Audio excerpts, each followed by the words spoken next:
నమస్కారం. ముందుగా అందరికీ శ్రీ పరాభవ నామ నూతన సంవత్సర ఉగాది శుభాకాంక్షలు.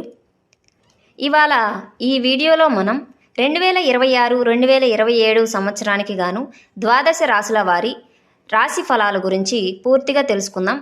కొత్తగా ఎవరైనా మన ఛానల్ను చూస్తున్నట్లయితే లైక్ చేసి సబ్స్క్రైబ్ చేసుకొని ఇక ఆలస్యం చేయకుండా వీడియో స్టార్ట్ చేద్దాం. మొట్టమొదటిగా మేషరాశి. ఈ రాశి వారికి ఆదాయం 11, వ్యయం 5, రాజయోగం 2, అవమానం 4.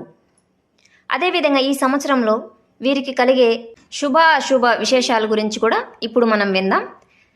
ఈ రాశివారు విశేష గౌరవ మర్యాదలు అందుకుంటారు, పుణ్యకార్యాలలో పాల్గొంటారు, కుటుంబ సభ్యుల అవసరాలు తీర్చే విషయంలో శ్రద్ధ వహిస్తారు, అనవసర విషయాలతో సమస్యలు కొని తెచ్చుకుంటారు.